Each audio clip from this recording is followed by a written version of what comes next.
Ok. Então, meus irmãos, boa noite a todos, muita paz a vocês, nossos votos de muita saúde espiritual que nós desejamos a todos vocês. Nós estamos muito felizes de retornar aqui, essa casa que sempre nos recebeu com muita alegria, com muita fraternidade. Eu espero que eu possa contribuir um pouquinho para a reflexão do tema que o Anderson propôs para que a gente viesse aqui conversar com vocês, ok? E é óbvio que se nós estamos numa casa espírita, nós com certeza vamos dar um enfoque da interpretação espírita para esse tema que é a depressão. E antes de começar, eu queria perguntar uma coisa para vocês. Como nós estamos aqui em família, né? Nos sentimos muito próximos um ao outro. Quem de vocês já atravessou, ou pelo menos acha que atravessou, um episódio de depressão, ou mesmo que tenha tido algum parente, algum conhecido que tenha atravessado um episódio de depressão? Quem pode levantar a mão? Bastante pessoas, né? Então é um tema importante, concordam? E a gente vai ver que realmente as estatísticas mostram realmente que é um tema bastante importante. Eu sei que o tempo é escasso, eu vou fazer a minha exposição, mas acho que na medida que eu possa expor, quem tiver dúvidas pode haver intervenção, né, Anderson, né? Se você permitir, sim. No final, quem tiver suas dúvidas, reserva um pouquinho, se tivermos tempo, a gente pode esclarecer as dúvidas na medida da nossa possibilidade, ok? Então, vamos lá, Anderson, vamos começar. Histórico dos transtornos mentais. É interessante que, desde que o homem é homem, o homem sempre se debruçou em entender, ou pelo menos tentava entender, por que nós adoecemos. Em especial porque as pessoas adoecem, aqui é o nosso bate-papo de hoje, por que as pessoas adoecem de transtornos da mente, de transtornos mentais. Então, eu vou aqui fazer um breve histórico dessa tentativa do ser humano em entender a doença mental, e a gente pode entender aí a depressão como um transtorno da mente, da emoção. Desde que o homem anda, quando a gente pensa, por exemplo, nos povos mais antigos, os povos antigos acreditavam que, na realidade, nós adoecíamos por conta, muitas das vezes, da intervenção do mundo espiritual sobre nós. Acreditava-se que espíritos maus, entre aspas, entre todas as aspas, tomavam conta do corpo dos indivíduos e eles adoeciam, fisicamente, mentalmente. E se era assim que se processava, as doenças eram causadas pela invasão desses espíritos maus, era preciso medidas para exorcizar esses espíritos maus e fazer com que os indivíduos retornassem à plena saúde. Nós temos aqui, eu trouxe, por exemplo, a ideia que algumas tribos indígenas representam sobre isso, por exemplo, na atuação do sacerdote indígena, do pajé, fazendo a sua pagelança de modo a exorcizar um mal inserido naquele indivíduo, de modo que ele então volte à saúde.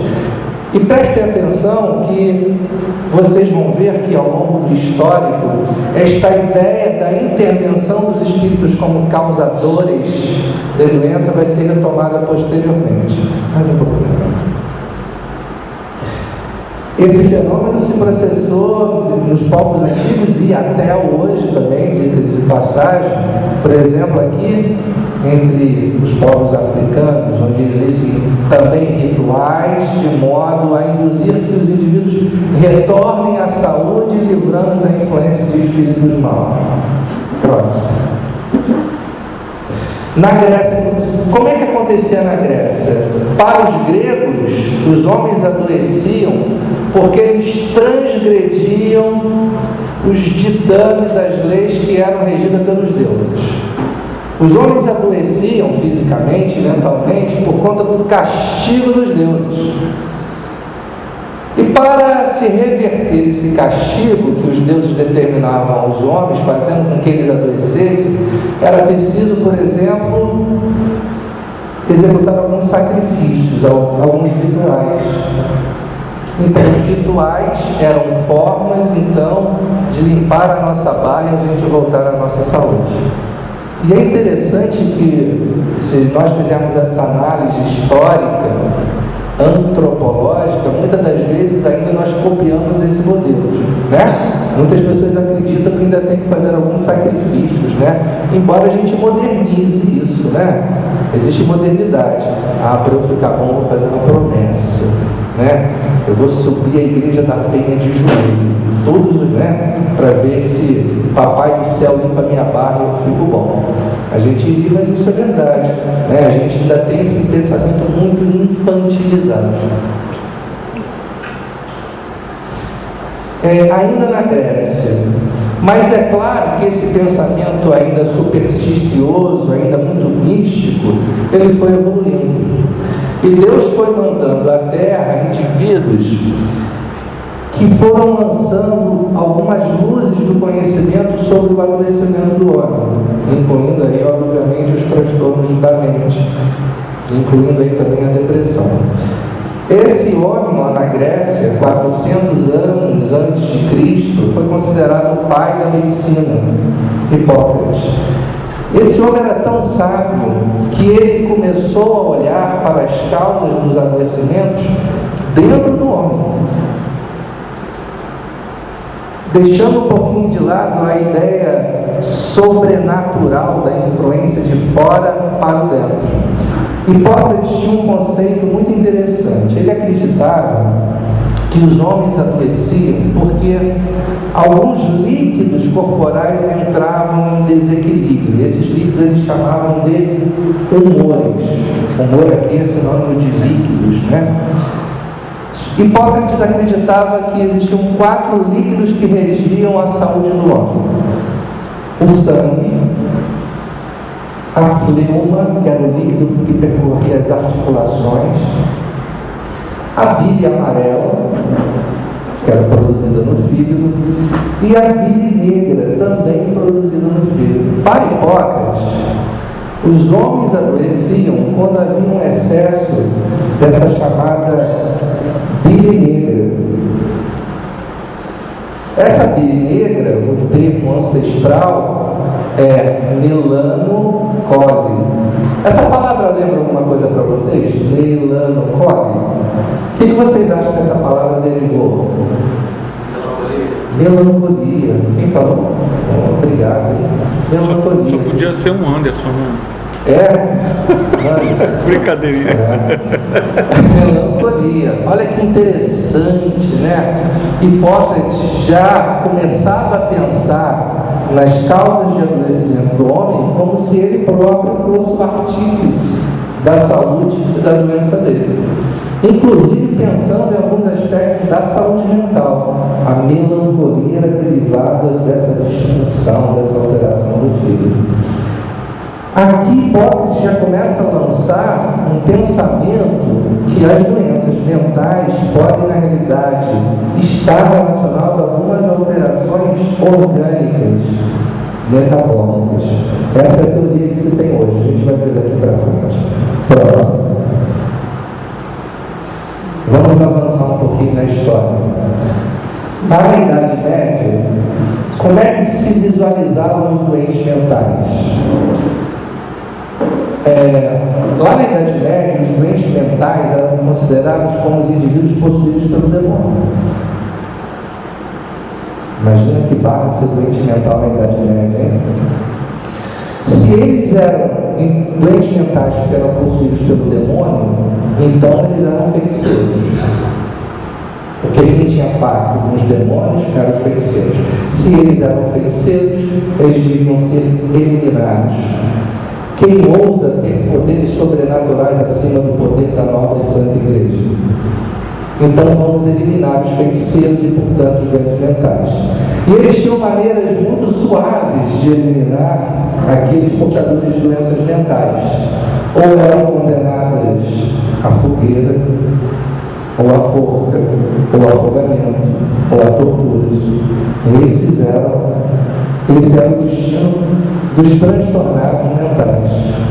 Quantos esquizofrênicos, quantos deprimidos, quantos psicóticos, quantos portadores de transtorno bipolar foram para fogueiras, foram para o calabouço, foram afogados por essa ignorância acerca da natureza do homem.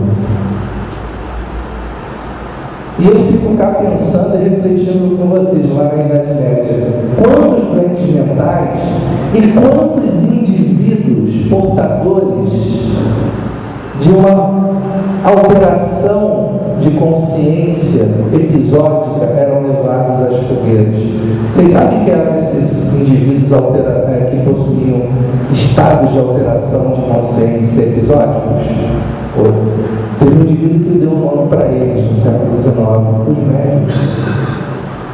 Muitos médiuns que eram interpretados como feiticeiros e lobos foram aqui também levados à morte na Idade Média.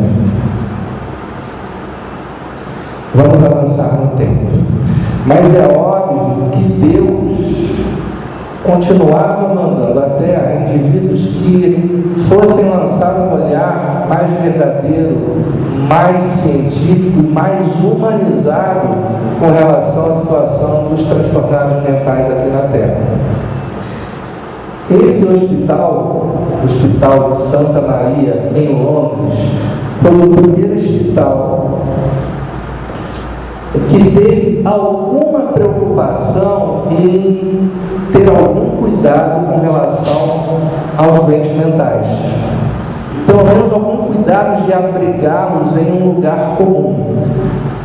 O Hospital de Belém foi fundado em Londres em 1247, no século XIII. Era um hospital inicialmente regido por freiras, uma ordem religiosa. Em 1930 ele considerado um hospital e em 1903 tinham apenas 9 pacientes, mas as condições, apesar de haver esse interesse em cuidar, pelo menos de ajuntar os doentes mentais, não era lá também muito agradável. Por exemplo,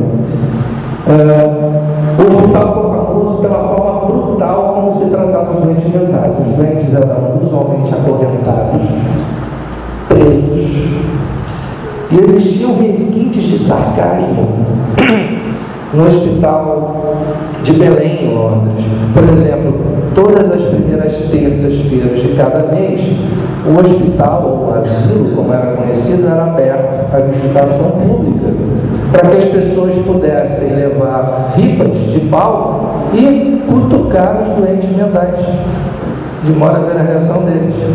Era um espetáculo ver os doentes mentais, principalmente provavelmente os psicóticos, mais agressivos, mais agitados, brigarem uns com os outros, fazerem sexo uns com os outros. Mas já era algum passo em se pensar em dar algum cuidado para os doentes mentais. Aqui uma fotozinha, eram verdadeiros espetáculos de horror, né, que se processavam nesses asilos. Um dado interessante, só de curiosidade, em 1814, já no século XIX, ocorreram 96 mil visitas aos chamados lunáticos. Mas Deus é misericordioso, vai enviando seus emissários para trazerem luz para nós. Esse, com certeza, foi um dos homens que foi responsável pela primeira conduta humanizada com relação aos doentes mentais. O Dr. Philippe Pinel, que era francês, nasceu em 1745, era um médico de uma família de médicos e durante a sua formação lá na Inglaterra, interessou-se pela sorte dos transtornados mentais, pelos lunáticos. E foi o primeiro a considerar que esses doentes deviam ser tratados como seres humanos. Humanizou o cuidado com os doentes mentais. Ele também teve várias obras sobre saúde mental. e foi célebre a sua atuação como diretor de um hospital, de um asilo de doentes mentais, que foi o Hospício de la Bicêtre, e posteriormente no Hospital da São Pedro, onde ele ficou famoso mundialmente por tratar de uma forma humanizada os doentes mentais. Curiosidade, Felipe Pinel, durante sua primeira formação, foi 4 anos um religioso. Abandonou a religião para se dedicar à medicina, mas provavelmente as influências espirituais da religiosidade verdadeira que o Dr. Felipe Pinel abraçou impulsionaram ele para ele ter essa conduta humanizada, esse olhar humano com relação à sorte dos lunáticos, dos transtornados mentais. A velocidade está bom para vocês? Vocês estão acompanhando? Tudo bem? Vamos seguir então. Esse é um outro homem, esse agora aqui na Inglaterra, que foi outro responsável por disseminar essa conduta do que se chamou então, a partir do século XVIII, do tratamento moral, entre aspas, dos doentes mentais. William Tuke também era um religioso, era um quáquer, ramo do protestantismo lá na Europa, influenciado pela ideia religiosa da fraternidade, da igualdade entre os homens, e muito sensibilizado com a morte de uma pessoa conhecida num asilo, ou um hospital psiquiátrico para mulheres, uma amiga muito querida, se sensibilizou e levantou toda uma corrente de ajuda aos transtornados mentais na Inglaterra, disseminando a conduta de Pinel no tratamento humanizado desses pacientes. Próximo. E no século XIX, existiu um homem que nós conhecemos aqui, por sermos espíritas, que foi resgatar aquela ideia inicial dos povos primitivos, de que é possível sim que uma interferência espiritual negativa possa interferir na vida dos homens, de uma forma que até haja um desencadeamento ou uma piora, uma agravação do bem-estar do ser humano encarnado, precipitando-os ao estado de ansiedade, de tristeza, de depressão, de saúde física.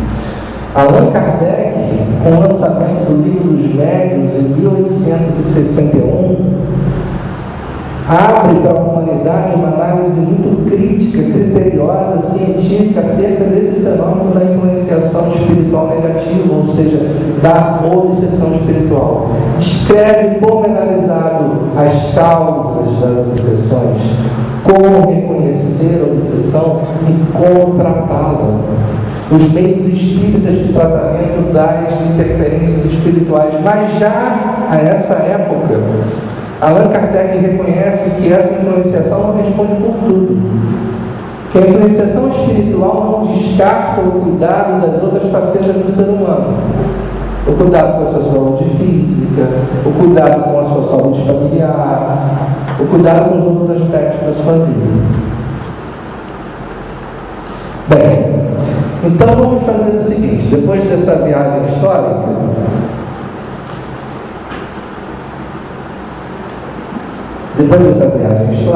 a gente vai tentar ver um pouquinho do que a ciência moderna reconhece como o que é depressão, alguns aspectos da depressão, como reconhecê-la, tá bom? E é óbvio que aqui eu vou fazer também uma abordagem daquilo que eu falei no início, unindo uma visão também espírita acerca do fenômeno. Ok? Alguém quer fazer alguma pergunta até agora? Não? Então vamos lá.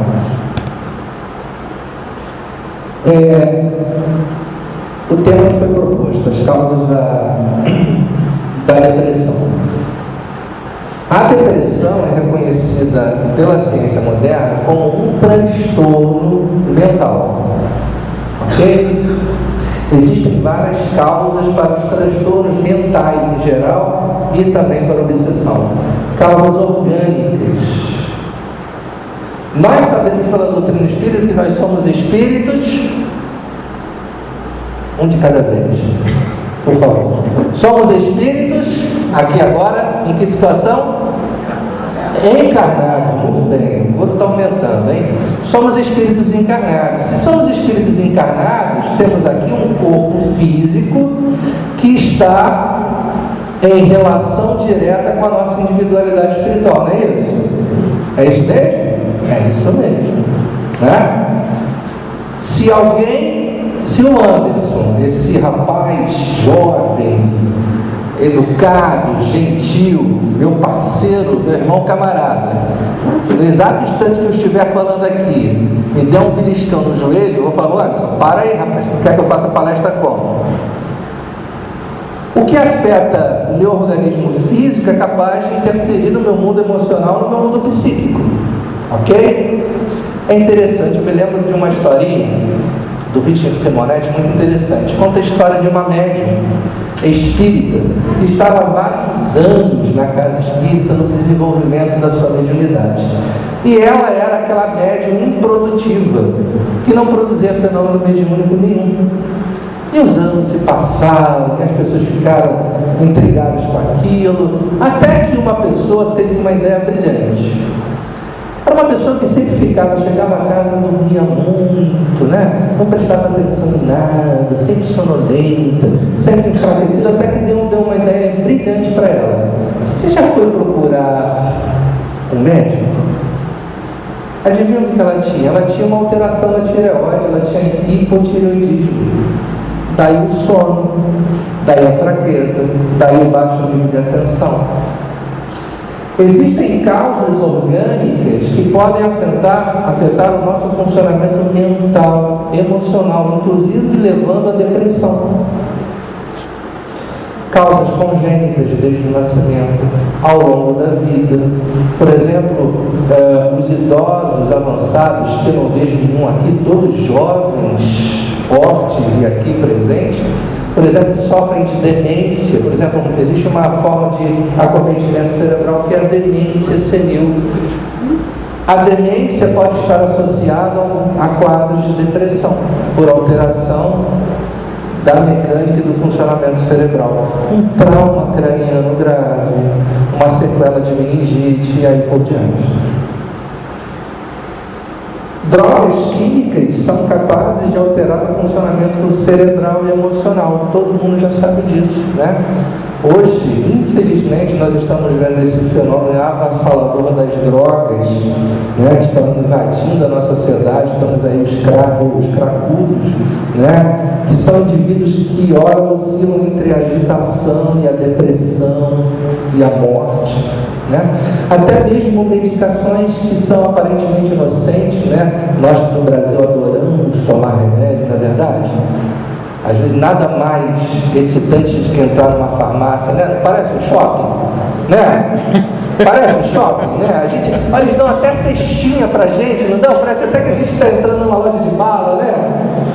Às vezes algumas medicações simples podem determinar alterações funcionais cerebrais. E a gente está crente que está abafando, está tomando coisa que está prejudicando a gente. Existem causas que a gente chama de psicogênicas para a depressão. Causas relacionadas ao nosso mundo mental, a forma como nós pensamos, a forma como nós agimos, as mensagens que nós recebemos enquanto éramos crianças e crescemos com essas mensagens muitas das vezes inibidoras do nosso mundo mental. Eu me lembro muito particularmente, tem um caso pessoal familiar, de um jovem que quando era criança, ele ouvia sempre mensagens muito fraternas dos seus pais, muito carinhosas, do tipo seguinte: você não presta, hein? Mas você não faz nada certo, hein? Você é uma desgraça, hein? Ele desenvolveu na idade de adulto jovem, após uma separação e após ter perdido o emprego, um quadro psicótico grave. Está em tratamento, mas ele seguiu direitinho os mandatos que ele recebeu dos pais dele, porque alguém em psicose grave não faz nada certo, fica inutilizado, percebe? São causas implantadas no nosso mundo mental. e que dão um trabalho de reformulá-las. Muitas das vezes nós temos que reaprender a pensar, a interpretar, a estar no mundo de outra forma. São as causas psicogênicas. Aqui no campo de atuação para as áreas da ciência que se destinam ao tratamento psicológico, a psiquiatria, a psicologia, a psicoterapia. Choques emocionais ou sobrecargas emocionais graves, aquele indivíduo que está sob tensão, está sob estresse crônico, um trauma afetivo, um choque emocional grave, pode levar um indivíduo a um transtorno mental, a depressão, perdas e assim por diante. Esse daqui é o concurso, hein? Problemas familiares. Menos aqui. Ninguém tem problema familiar aqui. Tem? Temos, né? Temos, claro que temos. Nesse mundo de provas e expiações, obviamente, temos problemas familiares. Oi? Agora não tem. Já teve muitos. É isso aí. Problemas familiares. Como ninguém até hoje nasceu de chocadeira, né? Sempre temos um núcleo familiar, ainda que não seja dos familiares consanguíneos. E nesta trama familiar, muitas das vezes, tramas estressantes, desgastantes, conflitantes, vamos nós desenvolvendo nossos transtornos mentais, de tristeza, de ansiedade, de depressão, de psicose e por diante. E aquilo que Allan Kardec brilhantemente trouxe com a codificação espírita é o que eu costumo chamar da cerejinha em cima do bolo, a questão da obsessão espiritual, ou de uma forma isolada, que determina o transtorno mental, ou que é mais frequente, uma forma combinada. O que eu estou querendo dizer para ele com isso? Eu gostaria que vocês fossem bem sinceros comigo, meus irmãos.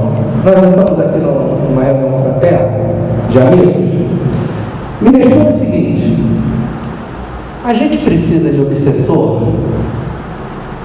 A gente precisa de obsessor para dar com burros na água, como a gente faz? A gente precisa? O que vocês acham? A gente precisa? A gente não precisa, meus irmãos. Os desvios do caminho somos nós mesmos que fazemos. Eles são só a cerejinha em cima do bolo. E é interessante que muitas das vezes nós espíritas copiamos aquele modelo ancestral de achar que a causa dos nossos males está nos espíritos. Culpamos espíritos pelos nossos desatinos, pelos nossos desvios. Continuamos fazendo aqueles mesmos sacrifícios lá dos gregos. Achamos que vamos ludibriar a inteligência divina. Fazemos exatamente assim.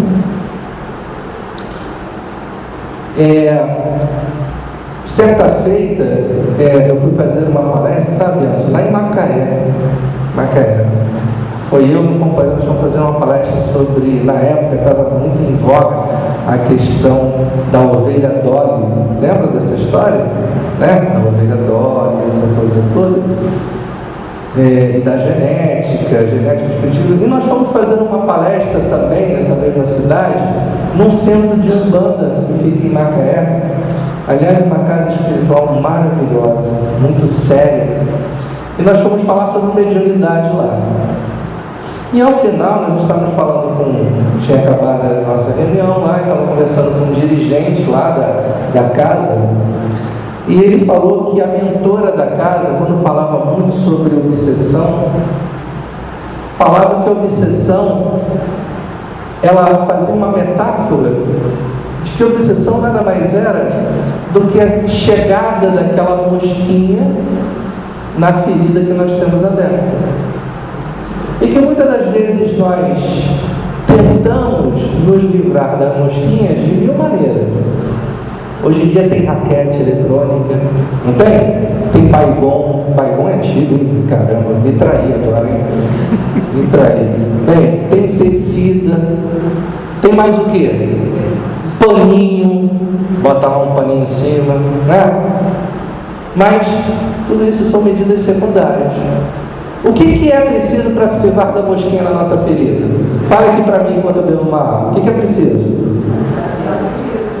Como? Tampar? Curar a ferida. Muito bem, obrigado, meu irmão. É preciso curar as nossas feridas. Enquanto isso, a gente vai culpabilizando os espíritos. A gente vai falar disso mais à frente. Vamos lá, Ana. Eu tenho até às 9 da manhã? Da noite, 21 horas. Tá. A depressão é um problema sério, realmente. É interessante, eu estava relendo aqui, não digo para vocês, esse livro é um livro muito interessante, Laudos Espíritas da Loucura, de um pesquisador espírita do Espírito Santo, Lamartine Palhano Júnior. Era um homem muito sério, muito estudioso, e aqui ele vai falar sobre essa conexão entre a doutrina espírita e os transtornos mentais. Esse livro tem mais de 10 anos, e é interessante que nessa época ele falava que a incidência da depressão no mundo era alarmante, era em torno de 5% da população mundial. Quem dera. Olha só o que eu vou mostrar para vocês. Segundo a Organização Mundial da Saúde, a depressão já é hoje uma das maiores causas de adoecimento da população. A OMS prevê que nos próximos 20 anos o problema sairá do quarto para o segundo lugar no ranking de doenças dispendiosas e fatais. Ela deverá perder apenas para as enfermidades do coração, que também tem a ver com a tristeza, que também tem a ver com as emoções. Eu tenho uma amiga que diz uma coisa muito legal. Ela fala assim, é psicoterapeuta ela diz o seguinte: quem sofre do coração, sofre do coração. Quem sofre do coração, sofre do coração. Entenderam? Da emoção, dos sentimentos. A depressão hoje atinge 15% da população de todo mundo. Quantos estamos hoje de população mundial? Quantos bilhões? 7 bilhões. Né? 7 bilhões. Tem algum matemático aqui na plateia? Só fazer 15% de 7 bilhões, é um bocado de gente. Tá? Mais de 400 milhões de pessoas sofrem de depressão no mundo. O risco de um homem sofrer de doença é 11%, e a mulher pode chegar a quase 18%. Infelizmente, as mulheres aí sofrem mais de depressão do que os homens. Das pessoas que sofrem depressão, e aqui uma consequência grave da depressão, 15% cometem suicídio. Calcule 15% de 400 milhões. O suicídio hoje é uma causa de morte ignorada, silenciosa, escondida. Não dá ibope, é vergonhoso, porque vai contra os cânones religiosos. Não se reza nem pela alma dos suicidas. Mas o suicídio é um fenômeno grave. Hoje aí, se a gente olhar para a realidade de alguns países europeus, onde a depressão, graças aos suicídios, é enorme. A falta ou excesso de sono afeta 90% de pacientes com problemas. Uma dica daqui para frente, que eu quero deixar para vocês. Vou falando sobre sintomas. Não se encaixem, tá? É sério. Não se encaixem, porque às vezes a gente pode ter algum desses sintomas e não ter depressão, tá? Por favor, tá bom? Indivíduos acima de 65 anos representam 10 a 15% da população com algum tipo de depressão. 37% das pessoas com doença sofrem de problemas sexuais. A depressão vai afetando as várias facetas da vida do homem. Da interação social, do pensamento, da atividade, da autoestima, dos relacionamentos familiares, da sua vida sexual. Estima-se que 80% dos deprimidos apresentam sintomas como ansiedade e agitação. É muito interessante isso. Às vezes, quando nós formulamos uma imagem mental do deprimido, qual é a imagem que vem primeiro do deprimido? Aquele indivíduo quieto, parado, chorando. 80% dos deprimidos apresentam uma apresentação clínica que a gente chama de ansiedade neurótica de agitação. de impaciência, de intranquilidade. Às vezes a gente vê aquele indivíduo igual uma formiguinha, mas pode ali por trás estar um deprimido, tá? Aproximadamente 20% da população passará pelo menos um episódio de depressão ao longo da vida. Próximo. O que pode predispor ou desencadear a depressão? Predisposição genética. Hoje se sabe que existe uma predisposição genética. Por exemplo, existem famílias onde a depressão é mais incidente. Ok? A gente consegue ver isso. Só que a predisposição genética não é tudo, tá certo? Estresse crônico são aquelas causas emocionais, mentais, as tensões, as angústias, o estresse. E estresse não é problema de ninguém, é? Não? É? Como é? É verdade, é assim. Vivemos numa sociedade estressada. Vivemos numa sociedade agitada, angustiada, tensa. Todo mundo aqui já deve ter tido esse prazer, esta prova espiritual de alto nível, de chegar no trabalho, você chegar para o seu colega, bom dia, e o seu colega responder, bom dia, por quê? Está vendo isso? Mas você está tão bonito, estou bonito por quê? Né? Vivemos numa sociedade acelerada, agitada e, portanto, estressada. E o estresse crônico é um grande fator dos transtornos mentais e físicos, e aí a gente bota tudo no pacote do desequilíbrio, da distonia. Um dos grandes e principais fatores desencadeantes dos transtornos de depressão são as perdas. Alguém falou? Foi? Perdas reais. Perda de um relacionamento afetivo, perda econômica, perda de uma posição social, mudança de um lugar para outro, enfim, as perdas são muitas. Perda de um ente querido, perdas reais ou imaginárias. Ok? Medicações, drogas podem predispor a depressão. E eu gostaria de sinalizar, gostaria de deixar com vocês, que vocês guardem uma caixinha mental. Isso daqui que eu coloquei como ausência de finalidade existencial. Quem imagina o que é isso? Olha, quem puder me contribuir, eu prometo que vai tomar um passe no final da nossa reunião aqui. O que seria para vocês a ausência de finalidade existencial? Quem pode me ajudar? Um de cada vez, por favor. Eu acho que é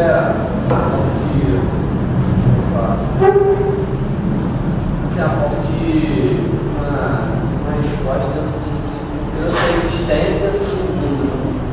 Eu acredito que seja isso. Você pode repetir? Uma falta de resposta. Acho que uma falta de resposta interior sua do porquê da sua existência no mundo. Eu acho que seja isso. Adorei. Quem mais pode me ajudar? O que é ausência de finalidade existencial para vocês? Esse é o objetivo. Criei meus filhos, me aposentei. Agora é esperar a velhice de alguém. Olha que maravilha de exemplo. Eu já criei meus filhos, eu já me aposentei, e agora? E agora vai ser espírita. E agora o quê? Vai ser espírita, trabalhar. Agora vai ser, nem precisa esperar tudo isso para ser espírita, Não precisa, né? Mas seria uma oportunidade, né? Vocês conhecem o grande filósofo e poeta da música popular brasileira chamada Zeca Pagodinho? Conhece? Esse poeta da música popular brasileira. Ele tem uma música que é bem um reflexo da ausência da finalidade existencial. Qual é? Deixa a vida me levar, a vida leva ela. Meus irmãos, deixa a vida me levar, a vida leva ela. Indivíduos sem finalidade existencial. A existência encerra na dependência dos outros. Mas por que eu estou aqui? Qual a razão de estar aqui? Qual a razão do sofrimento? Qual a razão da minha dor? Por que eu estou nesse mundo? De onde eu vim, para onde eu vou, qual é o meu destino? Quem sou eu? Indivíduos que são ocos, são vazios. E diante de uma perda real ou imaginária, a vida fica sem sentido. Um dos marcos da depressão, ausência de sentido existencial. Olha, esse relógio está obsediado, não é melhor? Leva para a reunião de desobsessão. Então vamos ver o que é depressão do ponto de vista psiquiátrico e médico. E eu vou repetir para vocês: não se encaixa, ok? Tá bom? Próximo. Definição desse autor aqui, Mac Hughes. O que é depressão para ele? É uma experiência desagradável de tristeza e aflição, acompanhado por uma perda de interesse e de uma redução da capacidade de se divertir ou trabalhar produtivamente. Um outro item, melancolia. Lembraram do Hipócrates? Melancolia? Né? Existe um texto do Evangelho que fala sobre a melancolia. Quantas das vezes somos tomados por uma sensação de uma tristeza, né? De uma melancolia que a gente não sabe de onde vem, né? Chega como uma nuvenzinha, né?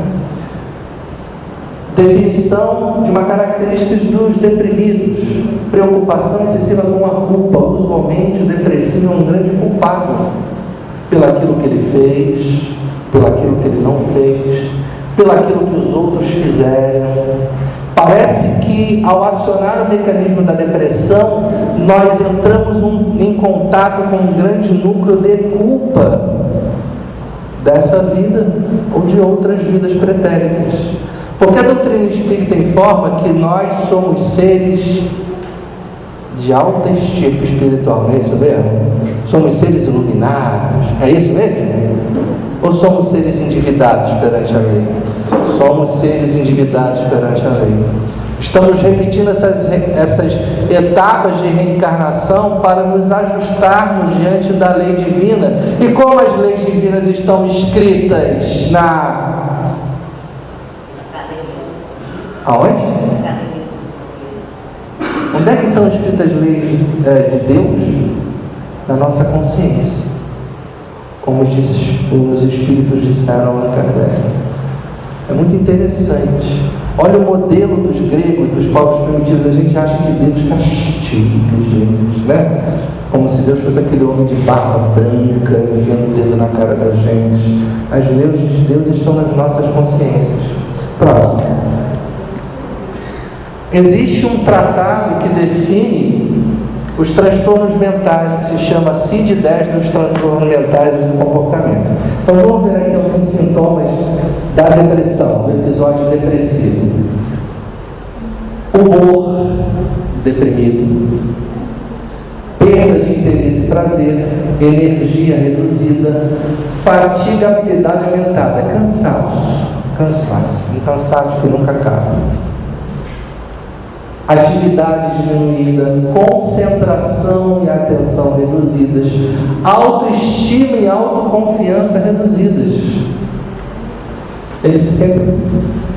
O deprimido se sente o pior de todos os homens. Ideias de culpa e hostilidade, visões desoladas e pessimistas do futuro. É aquela ausência de finalidade existencial no deprimido. Ele não vê saída, não vê futuro para ele. E aí muitas das vezes chega a ideia sorrateira do suicídio. Sono perturbado, ideias ou atos autolesivos ou suicídio. Às vezes o indivíduo não se mata diretamente, mas indiretamente.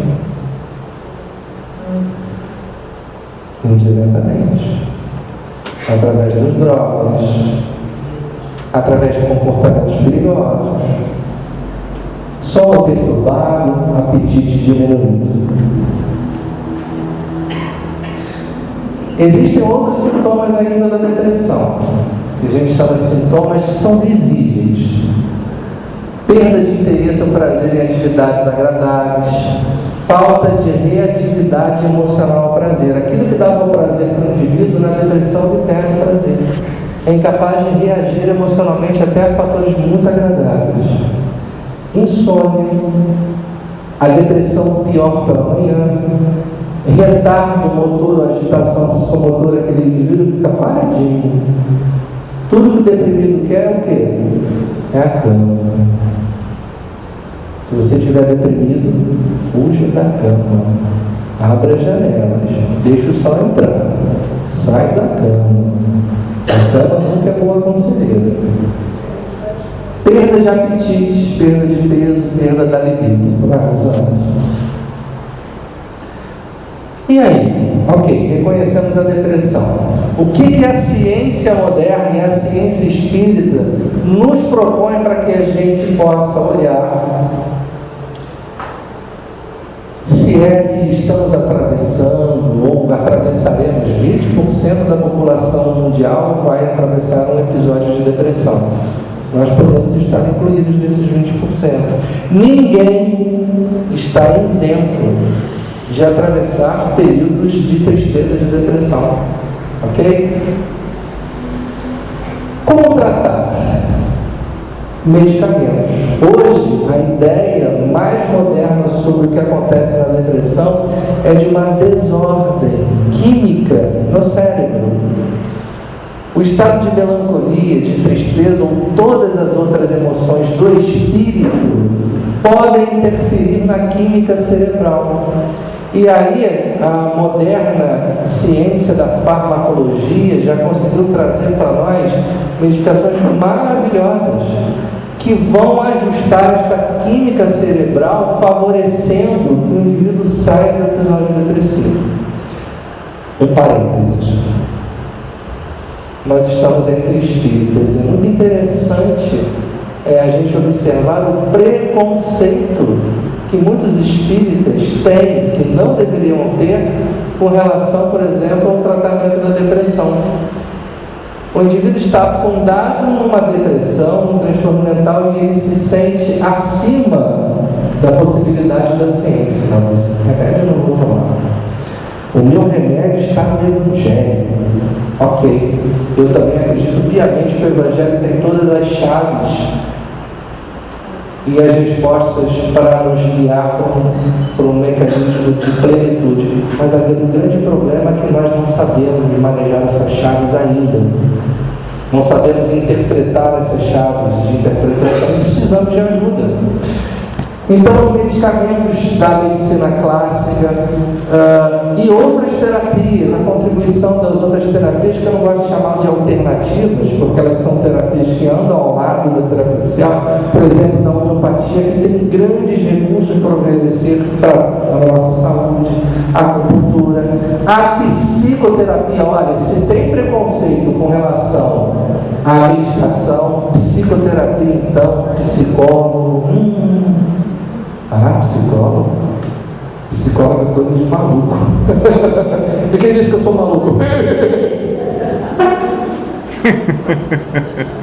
Será que Deus teria errado ao propor que alguns espíritos, ao reencarnarem, se dedicassem a vida inteira ao estudo das ciências das ciências mentais e reencarnassem como psicólogos, como psicoterapeutas? Será que Deus teria errado? Será que Jesus teria mandado por interesse errado? Olha, manda para a Terra lá. Não era para a Terra, para Júpiter. Percebam que nós vamos identificando em nós algumas emoções, e essa eu vou deixar para o final, que podem nos arrastar para esses estados de depressão. Bem, vou deixar para o final. Hospitalização. Muitas das vezes, em alguns transtornos mentais graves, na depressão grave, precisa hospitalizar o indivíduo pelo alto risco de suicídio, de perigo que ele oferece para si mesmo. Então, vão percebendo a gama de possibilidades que a gente tem para a depressão. Isso é terapia oficial. Será que tem mais coisas? Será que a ciência espírita, vamos para o próximo, será que a ciência espírita tem algo para oferecer com relação aos deprimidos? Tem, e muito. Vocês conhecem esse homem, a foto desse homem, né? Esse homem, enquanto ainda encarnado aqui na sua última encarnação aqui na Terra, aqui no Brasil, aqui no Rio de Janeiro, o Dr. Adolfo Bezerra de Menezes, publicou uma obra como encarnado, espírito encarnado, que se debruçava sobre o entendimento dos transtornos mentais e da contribuição espírita para o tratamento das doenças mentais. Em certa parte do livro, o Dr. Bezerra diz o seguinte: pelos meios espíritas que nos dão a ciência da loucura, e aqui a gente pode substituir a palavra loucura por transtorno mental, tá bom? Incluindo a depressão, pode ser? Pelos meios espíritas que nos dão a ciência da loucura por obsessão, é que podemos fazer com segurança o diagnóstico diferencial desta espécie, ainda desconhecido da medicina, que confunde a loucura por lesão cerebral. O que o Dr. Bezerra queria e quer dizer com isso? O Espiritismo, como disserra o mundo espiritual, tem para nos oferecer uma abordagem de reequilíbrio espiritual para todos nós, seja na saúde, seja na doença, seja na depressão, seja na ansiedade. O Espiritismo tem pilotis de segurança para nos oferecer quando estivermos atravessando transtornos mentais, quando estivermos atravessando nossos problemas de depressão, de tristeza, de melancolia, de ansiedade, de angústia. Vamos lá. Então, quais são essas propostas de tratamento que a doutrina espírita tem para nos oferecer? Não é nada muito diferente que vocês não saibam. A questão não é não saber, a questão é executar. Vamos lá. As reuniões espíritas que oferecem os passes magnéticos, a água fluidificada, que muitas das vezes agem como um grande medicamento coadjuvante nos nossos transtornos, na depressão também, a prece. Vocês têm orado? Não precisa responder. Vocês têm orado, mas a gente ora só quando a porca aperta o rabo, ou a gente faz da oração um mecanismo de higienização mental nosso do dia a dia? Ou a gente só ora naquelas horas que a gente aprendeu, às vezes até no catecismo da igreja, de manhã, ao dormir? É possível orar em qualquer momento. É possível estar em estado de oração o dia inteiro. Mas muitas das vezes nós vamos esquecendo esta porta de entrada para o mundo espiritual, que é a oração. Leitura edificante. Leitura edificante, Márcio. Comigo lá em casa eu tenho a biblioteca cheia de livros. Eu leio. Leitura edificante eu leio. Leio a página de Emanuel. Que página linda. Vai lá, guarda o livro e vai ver o Big Brother, o MMA. A leitura deveria ser edificante. Edificou o quê? Edificou o quê? E aí nós vamos jogando esses tóxicos mentais no nosso sistema nervoso. E aí a gente não entende por que a gente caminha a passos largos com os transtornos mentais. Vigilância. Márcio, eu sou vigilante. Eu sou vigilante. Tem até uniforme, trabalho numa empresa ali de vigilância. Vigiai e orai. Antes de vigiar, orar depois. Meditação. Meditação aqui em termos de reflexão. Às vezes a doutrina passa na frente da gente a vida inteira, mas a gente não dá a oportunidade de refletir, de meditar, das benesses que nos chegam no dia a dia. Conhecimento da vida espiritual. Hoje está em moda uma modalidade de terapia que se chama terapia cognitivo-comportamental. Já ouviram falar? TCC. O que é isso? É a possibilidade de a gente mudar o nosso comportamento a partir do conhecimento. Espírita que não estuda, não conhece a vida espiritual, desconfie. Não é só estudar, mas estudar é um passo importante, é o conhecimento. É aquilo que Jesus disse: conhecereis a verdade, e a verdade vos tornará livres. mas ainda nós estamos muito presos, porque a gente não estuda, a gente não medita, a gente não reflete, na verdade, ainda. E as reuniões de tratamento espiritual, reuniões de obsessão, que todos vocês conhecem, que se prestam à orientação daqueles amigos que nós denominamos de obsessores, a quem eu gosto de chamar de cobradores das faltas justas. Só existe obsessão porque existe endividados, que somos nós. E eles são só apenas a cereja em cima do bolo. O bolo somos nós, né? Aquele bolo de 5 andares, né? E vem o obsessor em cima. Próximo.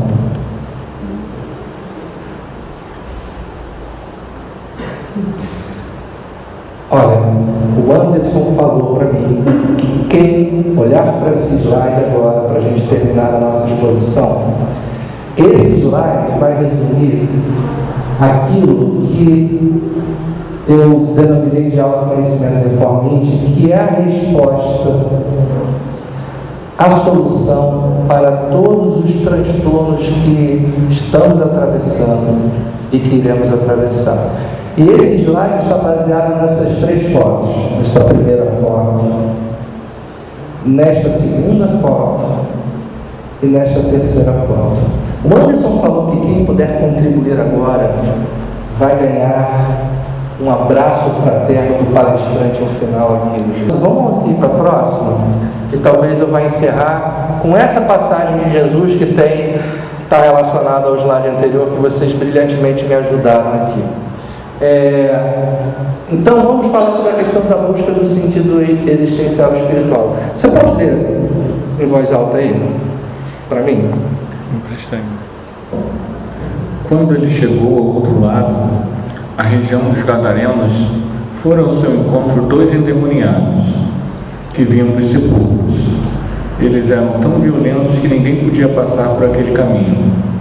Então eles gritaram: que queres conosco, Filho de Deus? Vieste aqui para nos atormentar antes do tempo? A certa distância deles estava pastando uma grande manada de porcos. Os demônios imploravam a Jesus: se nos expulsas, manda-nos entrar naquela manada de porcos. Ele lhes disse: vão. Eles saíram e entraram nos porcos, e toda a manada atirou-se precipício abaixo em direção ao mar e morreu afogada. Os que cuidavam dos porcos fugiram, foram à cidade e contaram tudo, inclusive o que aconteceu aos endemoniados. Toda a cidade saiu ao encontro de Jesus e, quando o viram, suplicaram-lhe que saísse do território deles. Meus irmãos, para que a gente termine, tá bom? Senão aqui vamos puxar o orelha. Nós estamos muito preocupados com a vara de porcos que está no nosso quintal. Nós estamos muito preocupados com os nossos bens, com a nossa situação financeira, econômica, social, os nossos familiares, e esquecemos de um convite superior da chegada da luz espiritual nas nossas vidas. Jesus simboliza esse convite de uma mensagem espiritual que nos reconecte ao Criador. Criador e criatura juntos, unidos, plenitude, saúde, harmonia. Mas enquanto estivermos preocupados com os porcos, lamentaremos as nossas perdas. O meu carro se foi roubado. O fulano de tantos anos, meu companheiro, se foi. Quando ninguém se vai, quando ninguém morre. Eu perdi o cargo da empresa. Como perdeu? Estamos em situações temporárias. Então fica o nosso convite na noite de hoje, que nós possamos refletir sobre o que temos feito da nossa existência. Será que nós já temos definido para nós uma finalidade existencial superior que supere todas as nossas perdas momentâneas? Fica a nossa interrogação. Nós utilizamos uma bibliografia do próximo. E que a gente aceite o convite desse amigo que nos convida para que a gente oriente a nossa vida em torno de uma finalidade realmente superior. Estamos de passagem aqui. Ele é a resposta. Ele pode, com o seu Evangelho, nos ensinar a sermos mais resistentes, nos encontrarmos, melhorar a nossa autoestima e encontrar uma finalidade existencial. Muita paz a todos vocês. Obrigado pela atenção. Nossos votos de muita saúde a todos vocês.